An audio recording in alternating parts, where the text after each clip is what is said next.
मागच्या वेळेला आपण आयोनिक इक्विलिब्रियम मध्ये इलेक्ट्रोलाइट, स्ट्रॉंग, वीक इलेक्ट्रोलाइट म्हणजे काय बघितलं, डिसअसोसिएशन, आयोनायझेशन हे फॅक्टर बघितले, अरेनियस कन्सेप्ट बघितलं, ऍसिड अँड बेस आणि स्ट्रॉंग ऍसिड म्हणजे काय, स्ट्रॉंग बेस म्हणजे काय हे बघितलं, classical definition of acid and base बघितलं. आज आपण बघणार आहोत की how other chemical substance which cannot identify or as cannot classified as acid and base as per the classical definition or experimental condition. असे काही केमिकल सबस्टन्स आहेत जे आपण ऍसिड अँड बेस मध्ये क्लासिफाय करत नाही. मग ते सबस्टन्स क्लासिफिकेशन्स मध्ये येण्याकरता there were a theory to propose which substance are the acid and which substance are the base. त्यातला पहिला जो थेरी होती ती थेरी मांडली ज्याला आपण अरेनियस ऍसिड बेस थेरी म्हणतो. आता अरेनियस ऍसिड बेस थेरी मध्ये पहिल्यांदा ऍसिड म्हणजे काय, द हायड्रोजन कंटेनिंग कंपाऊंड म्हणजे सबस्टन्स जे आहे त्याच्यामध्ये हायड्रोजन कंटेनिंग असलं पाहिजे. Hydrogen containing compound which gives a hydrogen ion. Okay, किंवा व्हेन डिझॉल्व्ड इन वॉटर म्हणजेच ऍक्वियस मीडियम मध्ये तो कंपाऊंड असला पाहिजे. म्हणजेच hydrogen containing compound which gives a hydrogen ions किंवा when dissolved in water that is called as a acid. Acid is represented by HA. Dissolve in water झालं की H+ आणि A- हे H+ आणि A- ऍक्वियस कंडिशन मध्ये असणार आहेत, हे लक्षात ठेवा.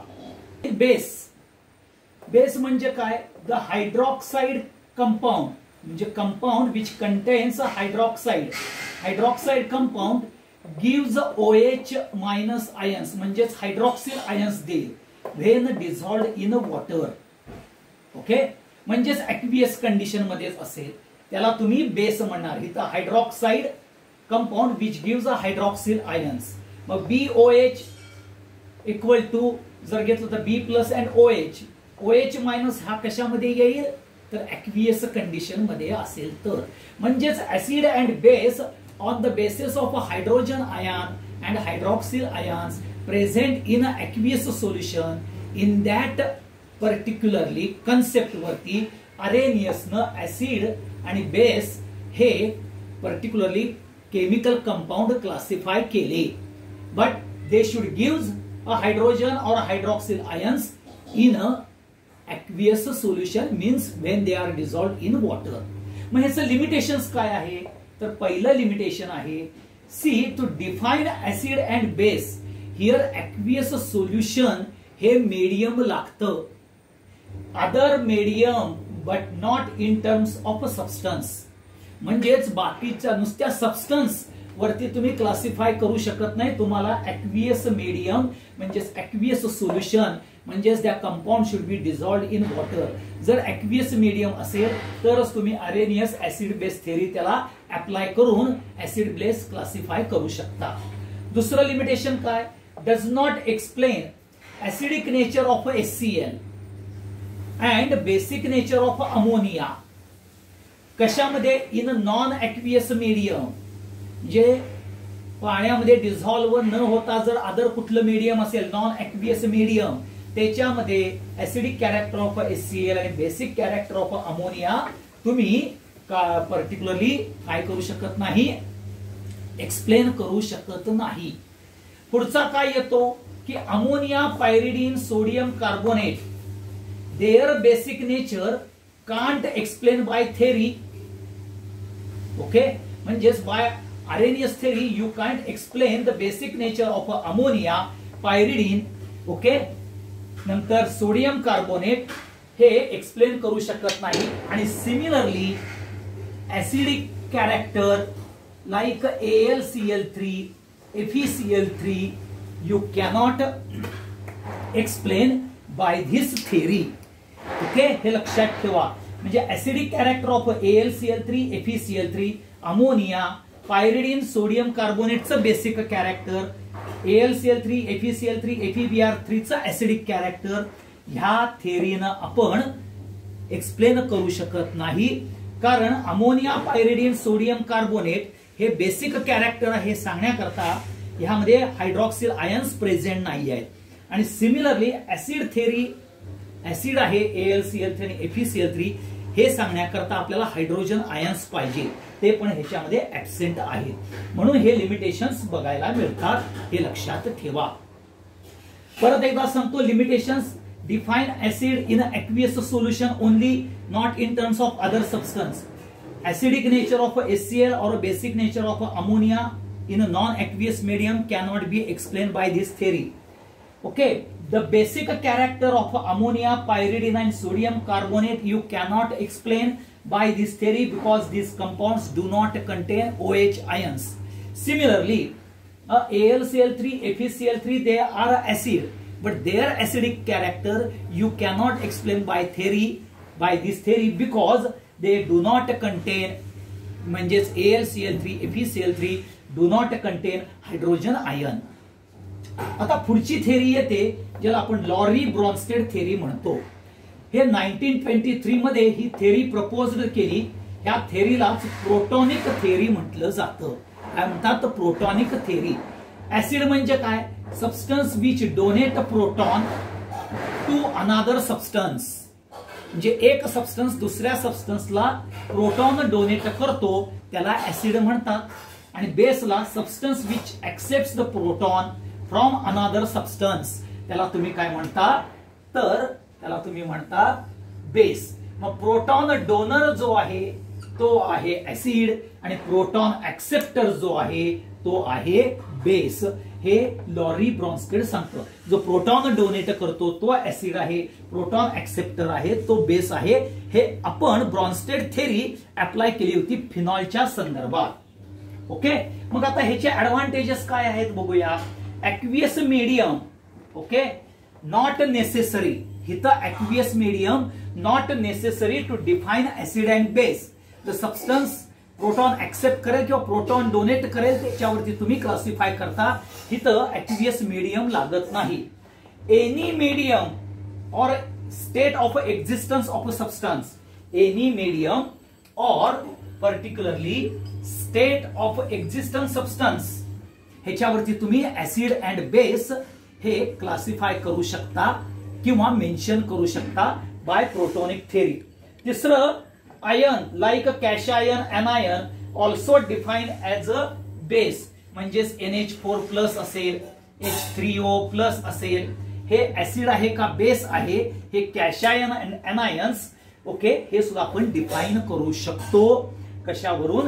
या लॉरी ब्रॉन्स्टेड थेरी प्रमाणे. मग याचे लिमिटेशन्स काय येतात?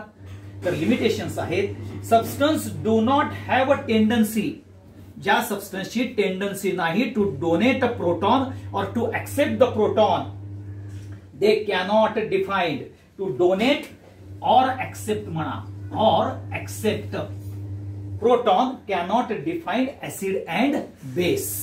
हा पहिलं. दुसरं काय आहे? It fails to explain acidic character of a non metallic oxide like CO2 and SO2. म्हणजे जे कार्बन डायऑक्साइड आणि SO2 हे ऍसिडिक कॅरेक्टरचे आहेत, परंतु ते नॉन मेटॅलिक ऑक्साइड्स आहेत. हे एक्सप्लेन ह्यानं करत नाहीत. कारण का? CO2 किंवा SO2 हायड्रोजन डोनेट करत, म्हणजे प्रोटॉन डोनेट करत नाही किंवा प्रोटॉन ऍक्सेप्ट करत नाही. पुढचं काय? Fails to explain basic character of a metallic oxide like Na2O and CO.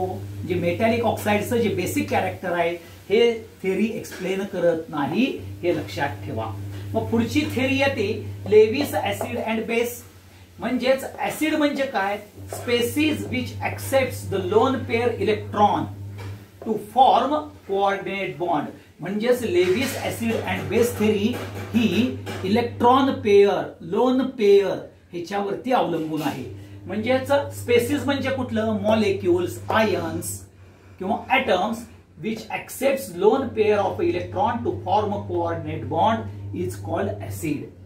पुढं बेस म्हणजे काय? Species which donate lone pair electron to form coordinate bond.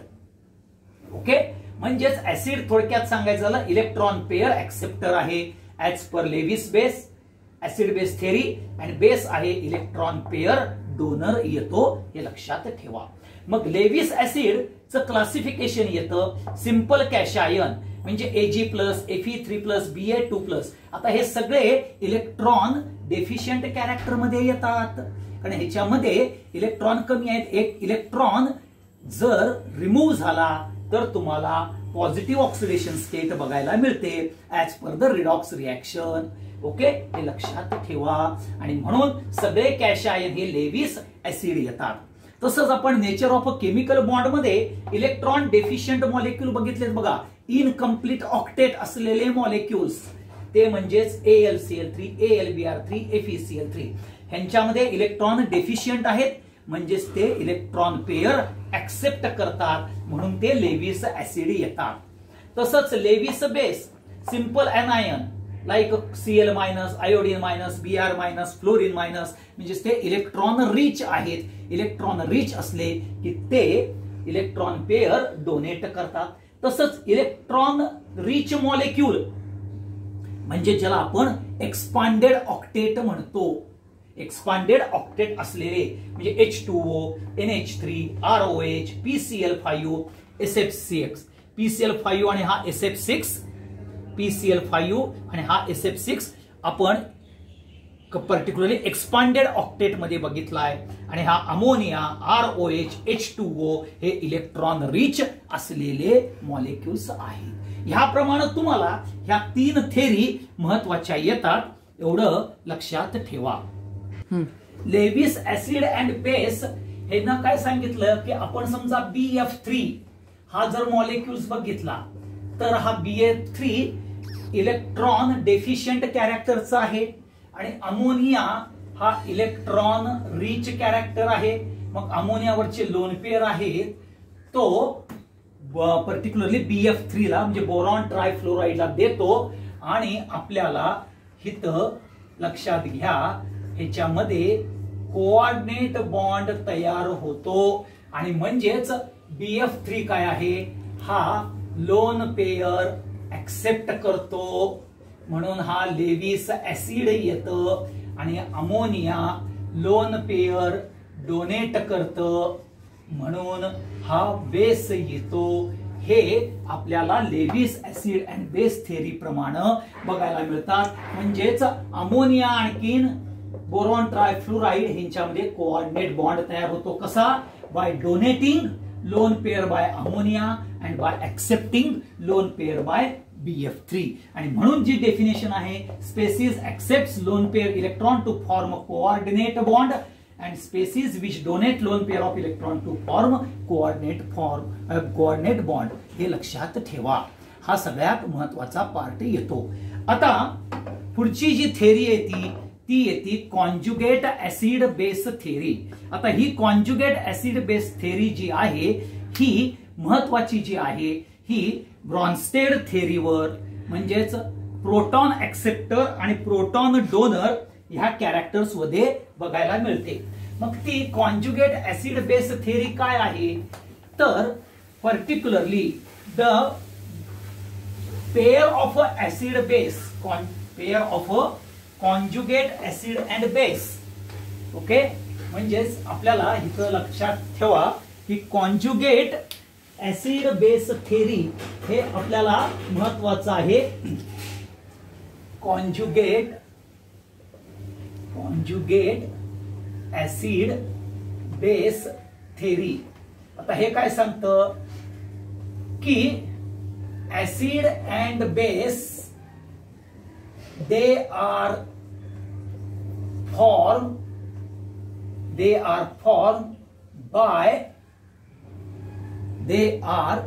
formed acid base. Okay, म्हणजेच conjugate acid base they are form by. आता हे by म्हणजे हा सगळ्यात महत्वाचा पार्ट आहे. They are formed, they are इथं फॉर्म्ड बायच्या ऐवजी formed from, they are formed from each other by mutual loss or gain of a proton, mutual loss और गेन ऑफ अ प्रोटॉन, त्यालाच तुम्ही कॉन्जुगेट ऍसिड बेस थेरी म्हणता. किंवा और the pair of acid and base differ by hydrogen ion known as conjugate acid base pair. म्हणजेच नेमकं काय बघा. आता हा तुमचा HCl आहे प्लस H2O आहे आणि ही रिएक्शन्स केली की काय होतं, तर HCl हा ऍसिड आहे, H2O हा बेस आहे आणि ह्याच्यानंतर काय होतं की H3O हा प्लस हा ऍसिड होतो आणि इथं Cl मायनस बेस होतो. म्हणजेच ऍसिड हा डोनेट करतो HCl H2O ला आणि पर्टिक्युलरली हा H3O डोनेट करतो ह्याला. बरोबर आहे. म्हणजेच लक्षात घ्या, आपण इथं ऍसिड आणि बेस कशाप्रमाणे बघितलं तर electron and proton, proton acceptor आणि प्रोटॉन डोनर. म्हणजे ऍसिड कोण आहे, HCl आहे, तो प्रोटॉन डोनेट करतो कुणाला, H2O ला, म्हणून H2O बेस. इथं काय आहे, H3O डोनेट करतो म्हणून H3O acid and Cl base येतो. आता महत्वाचं काय आहे बघा, acid and base they are formed, acid and base they are formed from each other by mutual loss और गेन ऑफ अ प्रोटॉन और they are acid pair of acid base differ from hydrogen ions. म्हणजेच बघा HCl आणि Cl ह्याच्यामध्ये बघा, HCl न loss केला तर Cl तयार होतो आणि Cl न जर ऍक्सेप्ट केला, ओके, म्हणजे गेन केला हायड्रोजन प्रोटॉन, तर HCl तयार होतो. आणि तसंच H2O आणि H3O मध्ये बघा, H2O काय करतो, आपल्याला ऍक्सेप्ट करतो, ओके, आणि इथं H2O ऍक्सेप्ट केला की आपल्याला बेस बघायला मिळतो. ओके, H2O ऍक्सेप्ट करतो प्रोटॉन म्हणून तो बेस होतो आणि ऍसिड डोनेट करतं म्हणून लक्षात घ्या. म्हणजेच H2O आणि बेस मध्ये, म्हणजे H2O आणि H3O मध्ये आपल्याला हायड्रोजन आयन्सचा डिफरन्स बघायला मिळतो आणि इथं HCl आणि Cl मायनस मध्ये. आणि ते कसे होतात, HCl न जर लॉस केला तर Cl तयार होतो, Cl न ऍक्सेप्ट केला तर HCl तयार होतो. म्हणून HCl is a conjugate acid of Cl minus and Cl minus is a conjugate base of HCl असं म्हणता येईल. किंवा H2O is a conjugate base of H3O and H3O is a conjugate हे बेस म्हणा, conjugate acid of H2O हे तुम्हाला बघायला मिळतं. हे फक्त प्रोटॉन थेरीवरून, म्हणजेच ब्रॉन्स्टेड थेरीवरून तुम्ही कॉन्जुगेट ऍसिड बेस थेरी हे बघू शकता. मग आणखीन काय काय एक्झाम्पल्स आपण ह्याच्यामधले बघूया आणि ते एक्झाम्पल्स आपल्याला लक्षात येतं की कोण कॉन्जुगेट ऍसिड आहे, कोण कॉन्जुगेट बेस आहे, हे आपण बघून घेऊया. एक पहिला HSO4 मायनस प्लस H2O हा जर घेतला तर H3O plus and SO4 minus हा पहिला. दुसरा बघूया आपण NH3 plus H2O, okay, NH4 plus plus OH minus. आणि तिसरा बघूया आपण particularly CN minus plus H2O, okay, equal to OH minus plus HCN plus HCN. आता पहिल्यांदा बघा HSO4 हा ऍसिड येतो, हा बेस येतो, हा ऍसिड अँड बेस. म्हणजेच HSO4 आणि SO4 they are formed by mutual sharing और म्युच्युअल लॉस और गेन ऑफ अ प्रोटॉन. आणि H2O आणि H3O म्हणजेच HSO4 हा कॉन्जुगेट ऍसिड आहे SO4 2- बेसचा आणि SO4 2- बेस कॉन्जुगेट बेस आहे HSO4 ऍसिडचा. आता अमोनियाचा बघूया. तर अमोनिया हा बेस आहे, हा काय प्रोटॉन डोनर नाही आहे. H2O इथं ऍसिड म्हणून काम करतो आणि इथं NH4 कॅशआयन ऍसिड येतं आणि हा बेस होतो. म्हणजेच H2O आणि OH, H2O आणि OH आणि NH3 आणि NH4 दोघांच्या मध्ये डिफरन्स हायड्रोजनचा आहे बघा. म्हणजेच NH4 plus they are a conjugate acid of NH3 आणि H2O is acid of base conjugate, म्हणजे कॉन्जुगेट ऍसिड आहे कोणाचं, बेस हायड्रॉक्सिलचा. OH आयन हा कॉन्जुगेट बेस आहे कोणाचा, तर H2O चा. तसंच Cn- आणि H2O जर तुम्ही घेतला Cn- म्हणजे Cn- येणार बेस, हा ऍसिड, ओके, हा बेस आणि हा ऍसिड. म्हणजेच हे दोघं आपल्याला बघायला मिळतील आणि हा पेयर आपल्याला बघायला मिळेल.